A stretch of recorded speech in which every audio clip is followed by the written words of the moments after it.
Jenius Medis. Jika sahabat menyukai cerita ini jangan lupa like, komen dan share. Terima kasih. Bab tahun 1761 sampai tahun 1764. Namun, dikatakan bahwa ada ramuan yang lebih canggih di atas sendan. Namun konon itu adalah ramuan zaman Mahayana, yang hanya bisa dimurnikan oleh yang abadi yang benar-benar menjadi abadi. Meskipun menjadi abadi adalah mengejar seni bela diri, ada banyak pendapat berbeda tentangnya di zaman kuno dan modern, dan belum ada pendapat yang akurat. Jericho Lee tidak pernah memikirkan tentang ramuan itu, tetapi sendan adalah ramuan tingkat tertinggi yang dapat dimurnikan di bawah keabadian, dan roh Saint Laurent dapat menyempurnakan ramuan ini. Pikirkan betapa berharganya itu. Jericho Lee mengerti mengapa ular hantu ekor Phoenix dapat meningkatkan budidayanya begitu cepat setelah dia meninggalkan tempat kolam air Senlu. Terlihat bahwa itu semua berkat semangat Saint Laurent. Secara umum, di tempat-tempat yang auranya langka, apalagi menjelma menjadi wujud, sudah menjadi batas bagi monster untuk berevolusi dari tingkat terendah Kailing ke tingkat iblis dan binatang yang sebanding dengan manusia di zaman Kai Guang. Jika Anda ingin menjadi iblis kecil atau bahkan iblis besar, Anda harus mengandalkan hidup Anda. Rentang waktu periode ini seringkali ribuan tahun. Sedangkan untuk menjadi Raja Iblis, tidak mungkin berusia 5.000 tahun. Monster biasanya terbentuk setelah ribuan tahun. Namun, ular hantu ekor Phoenix lahir dari Raja Iblis yang berubah dalam 1000 tahun, kemudian meninggalkan Danau Senlu, dan dengan cepat mencapai tingkat roh iblis. Kemudian ditangkap oleh para Master Dot Matrix pada saat itu dan disegel di dalam pot Zenyao. Jika hal semacam ini, saya khawatir ia sekarang telah menjadi iblis, atau bahkan orang suci iblis. Orang suci iblis, itu adalah manusia super kuat di masa penyelamatan manusia. Hanya satu tingkat dari Mahayana. Aduh. Meskipun benda-benda ini tidak sebaik roh Saint Laurent, mereka tidak buruk, Jericho Lee sangat tertekan, tetapi benda-benda ini telah dimakan oleh ular hantu ekor Phoenix, dan ular bodoh itu tidak mungkin bisa memakannya. Meludahkan. Segera, Jericho Lee mengeluarkan beberapa cincin penyimpanan dan menumpuknya di ruangan yang penuh, bahkan tidak bisa meletakkannya. Beri aku semua bahan untuk peralatan pemurnian dan alkimia. Ini terkait dengan susunannya. Ayah, kamu ambil beberapa, tapi aku hanya perlu meninggalkan beberapa saja. Lagi pula, kamu membutuhkan banyak bahan untuk mengatur dan mengirimkannya. Arai. Sedangkan untuk material yang bisa memurnikan rune, kamu bisa mengambilnya. Aku tidak bisa menggunakannya. Lalu, dalam hal keterampilan mekanisme, meskipun aku tahu sesuatu tentang itu tetaplah ayah. Itu seharusnya lebih cocok untukmu untuk menghadapinya. Aku cukup mahir dalam keterampilan mekanisme. Distribusikan ulang semuanya dan dapatkan apa yang Anda butuhkan. Li Wenyan tidak sopan. Dia mengambil semua bahan yang bisa digunakan untuk menyempurnakan rune. Cincin penyimpanan ular hantu ekor Phoenix ini lebih besar dari yang asli milik Wei Zheng. Ini paling cocok untuk menempatkan material. Ada juga 5 cincin penyimpanan. Saya menyimpan 2 di antaranya. 1 untuk pil dan senjata ajaib, dan yang lainnya untuk cadangan. Ambil ayah lainnya. Jericho Lee memikirkannya dan berkata. Li Wenyan melambaikan tangannya, tidak, meskipun cincin penyimpanan itu berharga, kamu memberiku 1 sebelumnya, dan tidak sulit untuk mendapatkannya dengan saluranku saat ini. Anda dapat menyimpan yang cadangan untuk siaga, dan pil olahan serta barang-barang lainnya dapat dimasukkan ke dalamnya, sehingga memudahkan seseorang untuk mentransfernya kepada saya. Itu benar. Jericho Lee tidak memaksakannya lagi. Dia meninggalkan barang-barang itu sendirian. Cincin penyimpanan dengan ukuran berbeda ini sangat berharga. Namun, setelah mencapai tingkat tertentu, barang-barang berharga ini tidak terlalu langka. Jika Anda datang ke sekolah besar seperti dunia Wudao, mereka memiliki latar belakang keluarga yang baik. Mungkin murid dengan status tinggi semuanya adalah 1 orang. Hari-hari ini, saya juga akan mulai menyempurnakan beberapa pesona. Ketika Anda mengambilnya, Anda mungkin tidak dapat menggunakannya, tetapi Anda perlu mempersiapkannya untuk hari hujan, meskipun itu digunakan untuk mengirimnya. Li Wenyan menambahkan. Bagus. Dengan cara ini, mari kita taruh pergi dulu. Pabrik anggur telah dibangun, dan batch pertama anggur jadi akan dijual setidaknya dalam 3 bulan. Tentu saja, sebagai produk uji coba, saya berusaha untuk menyimpan sebanyak mungkin, dan kemudian mengeluarkannya pada waktu yang tepat. Dengan momentum Anda sebelumnya, ini bisa menjadi hit dan membuka pasar. Hal itulah yang membuat Suanyi terkenal. Li Wenyan menghela nafas sedikit, sebelum berdirinya Suanyi, aku khawatir ada beberapa pekerjaan yang sibuk. Kalau begitu aku menantikan karirmu yang menggemparkan, ayah. Jericho Li tertawa. Itu juga tanggung jawab kita, bukan? Jika tidak, kamu tidak akan bisa bersaing dengan Jiuk Xuanmen. Li menghela nafas, apakah Jiuk Xuanmen masih sepi? Jericho Li merasa sangat aneh. Sudah berapa lama? Bagaimana Jiuk Xuanmen bisa menguap seperti dunia? Saya tidak tahu apa yang sedang dilakukan Jiu Xuanmen. Terakhir kali saya berspekulasi bahwa itu mungkin karena saya takut dengan kekuatan internal Tiongkok, tetapi meskipun saya takut lagi, saya tidak akan melakukan apapun. Saya sudah bicara dengan Jenderal Situ sebelumnya. Pendapatnya mungkin Jiuk Xuanmen telah mengambil beberapa tindakan, tetapi kami belum mengetahui apa yang mereka lakukan, kata Li Wenyan dengan suara yang dalam. Jericho Li tidak puas dengan jawaban ini. Ini bukanlah arah yang ingin dia lihat. Sebagai musuh nomor satu, Jiu Xuanmen tidak ingin melihat musuh mengambil tindakan kecil, tapi dia tidak mengetahuinya. Saya sudah mencoba membiarkan lisan dan mereka menggali lebih dalam dan menyelidikinya, dan saya akan memberi tahu Anda. Tepat waktu jika ada berita. Li Wenyan tidak panik karena hal ini. Musuh berada dalam kegelapan dan dia berada dalam terang. Meskipun mereka sedikit gelisah, mereka bukanlah vegetarian. Penyembunyian tindakan musuh membuktikan bahwa dia takut akan kekuatannya, bukan? Dengan baik.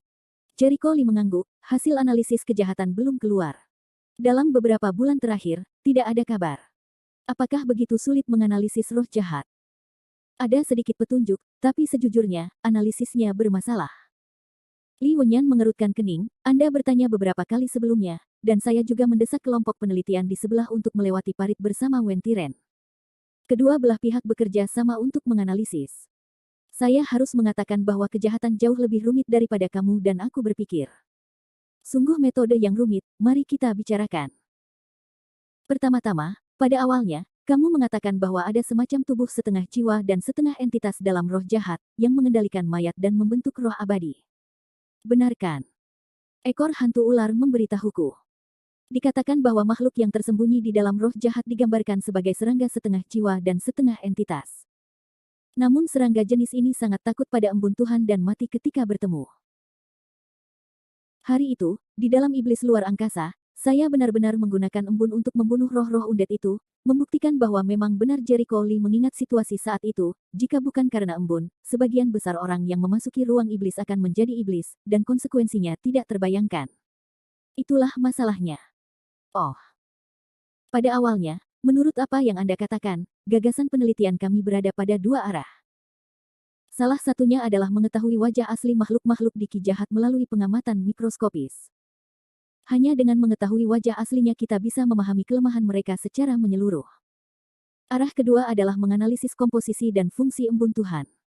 Namun sayang sekali sangat sulit untuk menyelidiki kedua arah.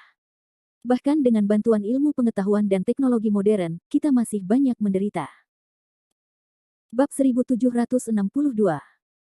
Sangat sulit. Jericho Li terkejut, bukan?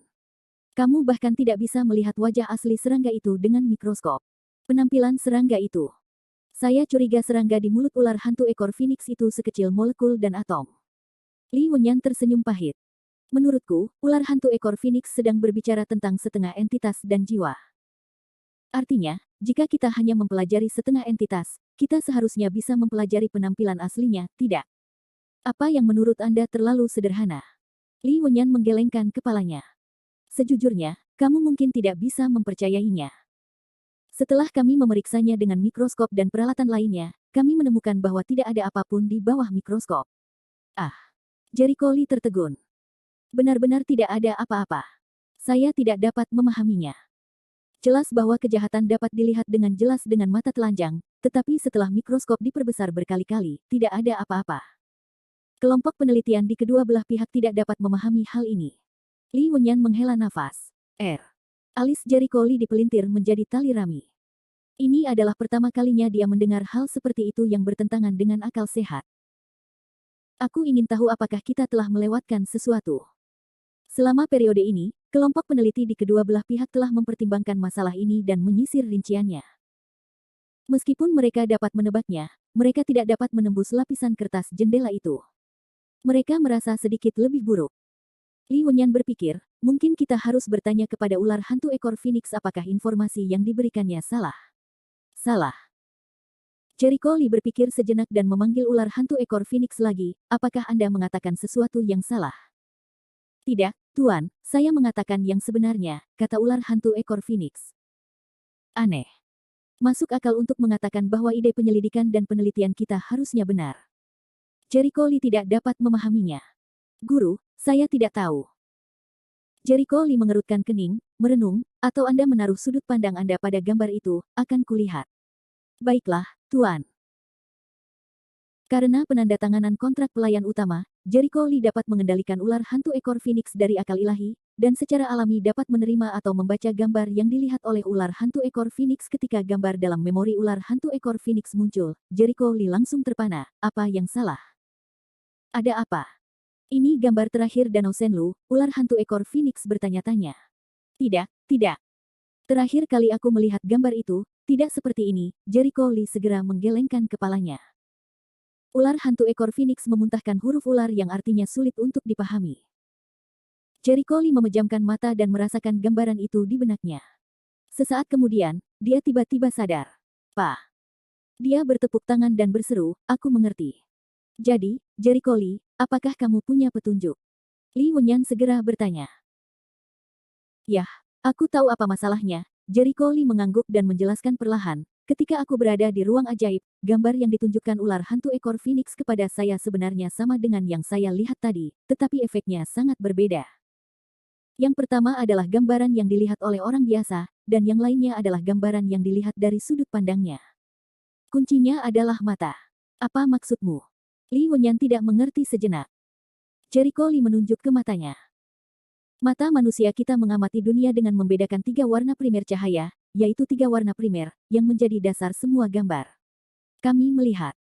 Namun bagi sebagian makhluk, gambaran yang mereka lihat berbeda dengan gambaran manusia. Misalnya lumba-lumba, lumba-lumba dan makhluk lainnya dapat membedakan 6 warna dasar, 3 lebih banyak dari manusia, sehingga matanya melihat gambar yang berbeda dari kita. Sederhananya, apa yang bisa dilihat oleh ular hantu ekor Phoenix, kita manusia tidak dapat melihatnya karena warna dasarnya. Mendengar ini, Li Wenyan tiba-tiba menyadari, lama-lama jadi seperti ini. Pantas saja, saya bilang kejahatan bisa dilihat dengan mata telanjang, tapi tidak bisa dilihat dengan mikroskop. Mikroskop diperbesar berkali-kali, dan setelah analisis kromatografi, beberapa hal ditutupi. Itu dia. Jericho Lee mengangguk, jadi selama kamu menyesuaikan spektrum warna, menggunakan metode kromatografi lain untuk mempelajarinya, menguji beberapa kali lagi, kamu pasti bisa mengamati dengan jelas. Saya rasa itulah alasan yang sama untuk komposisi embun Tuhan. Bagus, bagus. Li Wenyan mengucapkan beberapa kata baik berturut-turut dan sangat senang, Anda telah memecahkan masalah yang telah mengganggu kami selama beberapa bulan sekarang. Saya akan segera menelepon dan meminta mereka melakukan apa yang Anda katakan. Kemudian dia memanggil kelompok penelitian dengan tergesa-gesa. Jericho Lee mengatur segalanya, membawa Xiao Huang meninggalkan villa dan pergi ke pusat medis Suande. Tuan. Anda di sini. Segala sesuatu yang lain sudah selesai. Tidak, datang dan lihatlah. Besok adalah hari di mana Sifu resmi meninggalkan gunung. Akan ada banyak tamu. Aku khawatir Sifu tidak bisa membantumu. Jericho Lee berkata sambil tersenyum. Tulang lamaku bukannya tidak berguna. Apalagi, saya tidak perlu melakukan apapun dengan bantuan orang yang Anda atur. Beri aku perintah. Chang Xuande menggelengkan kepalanya. Di mana lokasinya? Jericho Lee bertanya. Chang Xuande adalah salah satu Zeng, bagaimana? Aku khawatir tidak hanya teman-teman tuan itu yang akan datang besok, tapi juga banyak orang dari sisiku yang akan datang. Jericho Lee menggaruk kepalanya. Chang Xuande langsung menjawab, apakah ini ada hubungannya dengan Wu Dao? Sejak Jericho Lee memberinya metode penanaman ki sejati, dia mengabdikan dirinya untuk mempelajarinya dan sudah memulainya. Dalam arti sempit, dia dapat dianggap sebagai seorang pejuang di tahap awal budidaya ki. Tentu saja budidaya ini tidak layak untuk disebutkan, tetapi maknanya luar biasa. Hal ini secara langsung membuat Chang Xuande lebih muda, dan energi serta kondisi fisiknya jauh lebih baik dari sebelumnya. Sejak saat itu, Chang Xuande secara bertahap mulai memahami dunia seni bela diri. Ia juga menduga bahwa budidaya seni bela diri muridnya sangat buruk. Jericho Lee menganggukkan kepalanya dengan lembut, Sejujurnya, aku pergi ke kota Yundian untuk bertarung dengan seorang pria. Hasilnya, aku menang. Dengan cara yang sama, reputasiku di dunia seni bela diri meningkat menjadi lebih tinggi. Level. Sekarang banyak orang di dunia seni bela diri yang mengetahui nama asliku dan juga mengetahui identitas asliku. Antara lain, orang-orang yang dulu berteman denganku akan datang besok. Jadi pastinya tidak ada cukup ruang untuk rumah sakit. Chang Xuande merasa tidak berdaya, Anda telah melakukan hal sebesar itu tanpa mengucapkan sepatah kata pun. Untungnya, Chang Sanshi telah mengaturnya. Lokasinya diatur di hotel terbesar di kota, dengan luas minimal 10.000 meter persegi. Bukan masalah bagi ribuan orang. Tapi menurutku tidak banyak orang yang akan datang ke sini. Bab 1763. Ini, Jericho Lee menggaruk kepalanya malu-malu. Mungkin lebih. Chang Xuande ternganga dan tidak berbicara lama. Dia berpikir, hal-hal mengguncang apa yang dilakukan muridnya di luar. Apakah Anda ingin melebih-lebihkan? Ngomong-ngomong, Tuan, saya punya pertanyaan, kata Jericho Lee tiba-tiba. Kamu bilang. Sebenarnya, ini masalah pribadi. Saya sudah lama berada di rumah sakit. Sepertinya saya belum pernah melihat keluarga Tuan sebelumnya. Dikatakan bahwa Tuan adalah satu-satunya yang tinggal di halaman. Nah, bukankah Tuan pernah menikah? Jericho Lee cukup penasaran di dalam hatinya, dan pertanyaan ini sangat lancang. Chang Xuande tidak merasa tiba-tiba, tetapi dia tersenyum pahit, saya sudah menikah. Bagaimana dengan ibu guru? Dia meninggal sebelum saya menjadi dokter suci. Dialah yang menginspirasi saya untuk belajar kedokteran. Saat itu, saya belajar kedokteran untuk menyembuhkannya. Sayang sekali ketika saya bisa menyembuhkannya, dia sudah tiada. Berbicara tentang ini, wajah Chang Xuande penuh penyesalan. Apakah Sifu tidak pernah menikah lagi? Jericho Lee bertanya lagi. Nah, setelah dia meninggal, saya tinggal sendirian, dan saya terobsesi dengan pengobatan. Kemudian, ketika dia menjadi dokter suci, dia pensiun setelah kejadian itu. Chang Xuande tampak rumit dan menghela nafas, saya tidak bertemu Xiaoling selama beberapa tahun. Xiaoling. Jericho Lee tertegun dan berkedip, apakah itu putra Tuan? Yah, ibu gurumu belum meninggal. Dia ditinggalkan di pedesaan dalam kehidupan sebelumnya. Setelah saya pensiun, saya tidak terlalu peduli padanya. Wajah Chang Xuande penuh rasa bersalah. Jericho Lee berpikir sejenak, menurut uraian Chang Xuande, usia Chang Ling seharusnya kurang dari 30 tahun. Dia seharusnya bisa untuk memahami Sifu, tapi bukankah dia datang menemuinya selama bertahun-tahun? Jericho Lee berkedip. Ya, dalam beberapa tahun pertama, dia datang setiap tahun. Dia tidak datang dalam 2 tahun ini, tapi dia tidak mewarisi keterampilan medis saya. Sebaliknya, cucu saya mempunyai bakat untuk belajar kedokteran, namun ia masih muda. Jika saya tidak menerima Anda sebagai murid, saya akan berkonsentrasi mengajarinya dalam beberapa tahun, kata Chang Xuande sambil tersenyum. Tuan akan meninggalkan gunung besok. Mereka harus datang ke sini. Jericho Lee bertanya lagi. Saya pergi ke luar negeri 10 tahun lalu, tapi saya menelepon tahun lalu dan mengatakan bahwa saya akan kembali musim panas ini. Sepertinya aku tidak bisa kembali kali ini. Chang Xuande jelas merindukan keluarganya. Baru saja kembali. Jika mereka tahu bahwa hati guru terbuka, mereka akan sangat bahagia. Baiklah. Kalau begitu berkonsentrasilah untuk mempersiapkan jalan-jalan besok. Besok mungkin sibuk. Tuan, kamu harus istirahat lebih awal. Aku akan pergi dulu. Kamu pergi. Setelah meninggalkan rumah sakit, Jericho Lee menelepon Chang Sanshi dan menanyakan tentang pengaturan hotel untuk besok. Kali ini banyak teman-teman dari bidang medis yang akan mengunjungi Chang Xuande, dan beberapa orang akan memberikan hadiah. Selain itu, banyak orang yang mengetahui identitas Jericho Lee akan datang untuk memberi selamat kepadanya. Siapapun bisa membayangkan tamu dari segala penjuru akan berkumpul saat itu. Menghibur orang-orang ini adalah proyek besar. Untuk tujuan ini, selain ketidakmampuan Do Shuai untuk mengelola perusahaan, Chang Sanshi dan Yu Jie semuanya datang untuk membantu. Mereka telah mengurangi ribuan orang dari perusahaan dan diri mereka sendiri untuk melakukan sesuatu di secara menyeluruh. Sore harinya Jericho Lee berangkat ke Chinese Medicine Association. Ijazah doktornya disetujui. Karena kasusnya khusus, ia membuka jalur hijau. Ia harus menunggu hingga Juni untuk mendapatkan ijazahnya, namun lagi pula, dia berbeda. Dari Asosiasi Pengobatan Tradisional Tiongkok, Jericho Lee belum mengambil beberapa langkah, dan beberapa orang dilanda kepanikan. Bang! Lucu sekali salah satu dari mereka terjatuh. Aduh. Jericho Lee mendengar jeritan kesakitan, diikuti dengan makian marah. Brengsek, kamu tidak punya mata saat berjalan. Jericho Lee tidak bisa menahan menggelengkan kepalanya begitu melihatnya. Jelas orang ini tidak berjalan lama, jadi kepalanya terbentur dan menabraknya. Sebaliknya, dia malah digigit anjing.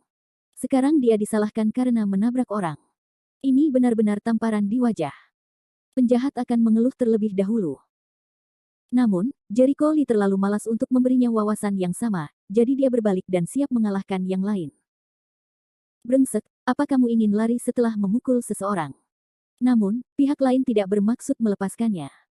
Begitu dia melihat bahwa dia akan pergi, dia segera menghentikannya. Pada saat yang sama, dia sangat marah dan berkata dengan marah, "Kamu bajingan, kamu punya muka untuk lari." Jericho Lee berhenti dan menatapnya tanpa alasan. "Jelas kau menabrakku. Ide yang bagus." Kentut. Ketika pihak lain mendengar ini, dia segera mengertakkan gigi dan berteriak, "Jika aku menabrakmu, bagaimana kamu bisa tidak melakukan apa-apa? Aku terjatuh. Kamulah yang memukulku." Jericho Lee hampir tertawa ketika mendengar alasannya. Tentu saja dia baik-baik saja. Bagaimanapun, dia adalah seorang guru spiritual, dan kualitas fisiknya ada. Jangankan orang biasa, meski ada 10 orang lagi, dia tetap bisa berdiri di tempat yang sama dengan aman. Sebaliknya, baik bagi orang yang memukulnya tanpa membuat kulitnya terkelupas. "Aku tidak ingin memberitahumu hal yang sama," Jericho Lee berbalik dan ingin pergi. Pihak lain masih menolak untuk menyerah, dan pada saat yang sama, suara itu meninggi dan berteriak, "Kamu memukul seseorang dan tidak mengakuinya, sekarang kamu masih ingin melarikan diri. Kamu tidak dapat lari bersamaku hari ini." Jericho Lee sedikit mengernyit, berhenti dan kembali menatapnya, "Kenapa, kamu masih ingin menangkapku ke kantor polisi?" "Saya khawatir bahkan polisi tidak punya nyali untuk menangkapnya. Kamu terlihat seperti anjing, kamu tidak memiliki kualitas. Yah, kamu terlihat seperti orang desa." Ada ironi dan penghinaan yang kuat di wajah pria itu. Jericho Lee tidak tersenyum, tapi tidak berbicara. Sirkuit otak ucapan orang ini, dia tidak bisa mengerti, juga tidak bisa mengerti. "Diji, bagaimana kamu bisa melakukan ini? Penuh debu. Apakah kamu jatuh, atau siapa yang memukulmu?" Dia terkejut melihat pria itu dalam keadaan berantakan. Diji sangat marah sehingga dia menunjuk ke arah Jericho Lee dan berteriak, "Anak inilah yang menabrakku sehingga aku tidak bisa melewati pakaianku sekarang. Yang lebih parah lagi anak ini ingin berlari di depanku." Mendengar ini, anak muda mau tidak mau mengerutkan kening. Lalu dia menoleh dan menatap Jericho Lee. Ketika dia melihat penampilan Jericho Lee, dia tertegun, "Apakah itu kamu?" Jericho Lee berkedip. Apakah dia kenal pria ini? Wajah pemuda itu tidak bagus melihat, menarik Diji, "Lupakan." "Apa? Lupakan." Diji langsung melompat dan dengan marah memarahi, "Anak ini membuatku sangat malu, biarkan saja." "Kamu bercanda." Bab 1764. Ekspresi rasa malu muncul di wajah pria itu, dan dia berkata, "Tidak, apalagi yang bisa kamu lakukan.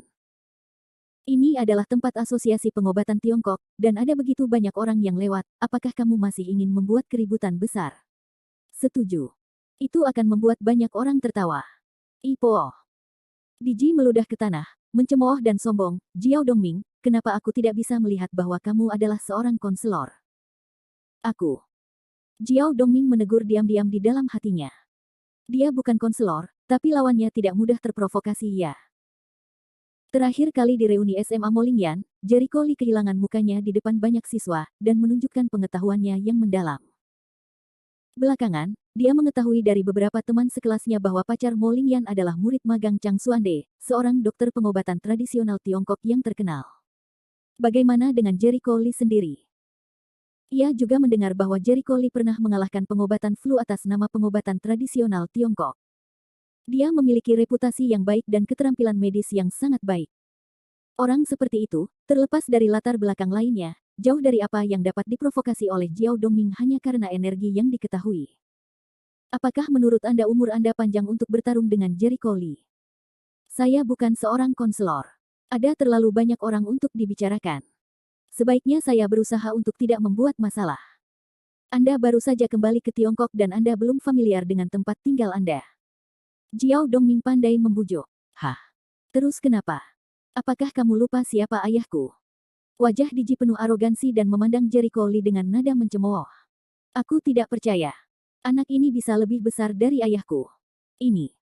Mata Jiao Dongming berbinar, dan dia mulai berpikir.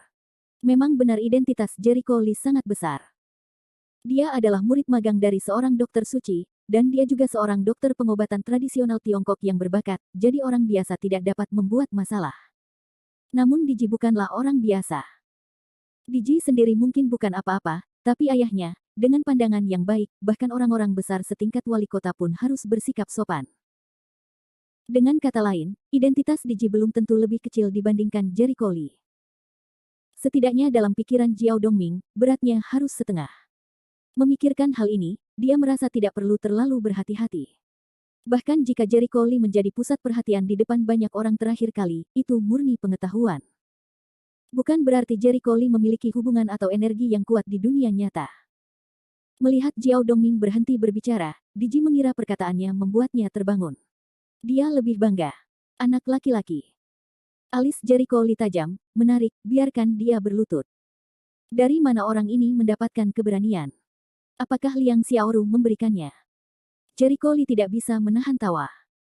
Dia melambaikan tangannya dengan acuh tak acuh dan berkata, saya tidak ingin memiliki pendapat yang sama dengan Anda. Itu tidak berarti saya pengganggu. Keluar dari sini sebelum saya marah. Atau saya akan membunuh. Pembunuhan. Jiao Dongming aleng, orang yang lewat juga leng. Diji tertawa terbahak-bahak, penuh sindiran dan hinaan, seolah mendengar lelucon paling lucu di dunia. Wah, kamu monyet yang diundang Tobi. Titik. Kamu benar-benar berani membunuh orang di depan langit dan bumi. Jericho Lee berkedip dan melihat barang itu dengan cara memandang orang idiot. Dia menjawab, itu bodoh. Orang-orang dengan latar belakang yang besar pasti tidak menyadari bahwa ada beberapa orang di dunia ini yang tidak bisa berbuat apa-apa kecuali berdasarkan hukum. Bahkan membunuh orang adalah praktik umum bagi orang-orang tersebut. Ternyata itu adalah kecelakaan otak. Jericho Lee menggelengkan kepalanya dan pergi sambil menghela nafas. Buang-buang waktu dan emosi saja berbicara dengan orang bodoh seperti itu. Berhenti. Ketika penyiar melihat bahwa dia akan pergi, dia sedang terburu-buru. Bajingan, berhenti. Tuan muda saya meminta Anda untuk berhenti, apakah Anda mendengar itu? Namun, Jericho Lee menutup telinga dan segera menghilang dari pandangan mereka. Sial, pria itu pergi, begitu marah hingga Diji melompat-lompat. Para penonton di sekitar saling memandang dan berpencar. Mereka pikir mereka bisa melihat pertunjukan yang bagus. Itu hanya membuang-buang mood. Setelah meninggalkan Asosiasi Pengobatan Tiongkok, Jericho Lee kembali ke rumah. Setelah menyimpan ijazahnya, dia menyelinap ke kamar tidur dan mulai membuat alkimia. Saat ini, tidak ada hal mendesak yang harus dilakukan, jadi dia memanfaatkan waktu luangnya untuk memurnikan beberapa pil guna menarik orang agar membutuhkan sumber daya. Pil tidak diragukan lagi merupakan sumber daya yang paling nyaman dan cocok untuknya. Pukul 6 sore, Jericho Lee tutup. Kebetulan Zai Qingsui memanggil, Jericho Lee, ayahku dan aku akan pergi ke Aula Lingyao. Dengan baik. Jericho Lee sedikit terkejut dan segera menjawab, apakah kamu akan mengirim susunannya ke Luzu? Ya. 2 hari yang lalu, kamu bilang susunannya sudah diatur, jadi kami berencana datang ke sini secara langsung. Awalnya ayahku sangat sibuk, jadi dia tidak punya waktu untuk datang. Setidaknya butuh beberapa hari untuk terbang, tapi sekarang sudah siap. Dengan susunan transmisi Anda, waktu terbang dihemat. Paling-paling, saya hanya perlu naik taksi dari rumah ke Aula Lingyao. Kurang dari 1 jam. Jericho Lee berkata sambil tersenyum, apakah kamu sering datang ke sini ketika kamu punya waktu di masa depan? Ya, ayahku sangat bahagia akhir-akhir ini. Dia memiliki susunan teleportasi di masa depan. Sangat nyaman baginya untuk datang dan bertukar keterampilan medis dengan Paman Chang. Dia tidak perlu datang ke sini selama beberapa tahun seperti sebelumnya. Zai Qingsui berkata sambil tersenyum. Jericho Lee menganggukkan kepalanya dengan lembut, kapan kamu bisa datang? Aku akan menjemputmu. Di ujung lain dari susunan teleportasi, dia mengaturnya di lokasi sekolah seni bela diri Rende. Itu milik tempat yang relatif rahasia. Jika mereka tidak mengetahui tempat kehidupannya, Zai Qingsui dan teman-temannya akan tersesat. Tidak, aku pergi ke Luzu bersama ayahku. Biarkan saja orang-orang dari perusahaan Rende mengantar kami. Kamu seharusnya sedang sibuk saat ini, kan? Zai Qingsui menggelengkan kepalanya dan berkata. Jericho Lee hanya ingin mengatakan bahwa dia tidak sibuk sama sekali saat ini. Pada saat ini, ponselnya menerima pesan teks. Dia sedikit terkejut. Dia membuka pesan teks itu, melihatnya, dan segera berkata, "Oke, saya akan membiarkan Xiao Qiang mengaturnya. Oke, sampai jumpa nanti." Menutup telepon, Jericho Lee segera memutar nomor telepon seseorang, Chang Sanshi, apa yang terjadi? Chang Sanshi di ujung sana menyeka keringat, dan nadanya sedikit tidak berdaya dan gelisah. Menurut maksud Li Sao, saya berusaha semaksimal mungkin untuk memilih tamu yang akan hadir besok. Tapi meski begitu, masih banyak orang. Li Jericho Li Azeng, mungkin berapa orang yang akan datang? Secara kasar, mungkin ada 2.000 orang, Chang Sanshi menjawab dengan suara rendah. 2.000. Jericho Li juga kaget dengan jumlahnya, jadi banyak. Awalnya, dia memperkirakan akan ada lebih dari 1.000 orang, tetapi tidak terlalu banyak. Paling banyak, hanya akan ada 1.100 orang. Bagaimana Anda tahu bahwa ada 2.000 orang di sini? Apakah itu terlalu banyak? Meskipun jumlah orang hanya beberapa ratus, namun ratusan orang yang berkumpul untuk jamuan makan besok dan pengaturan akomodasi personel merupakan beban yang berat. Pantas saja Chang Sanshi akan segera menelepon. Diperkirakan staf tidak bisa berkoordinasi.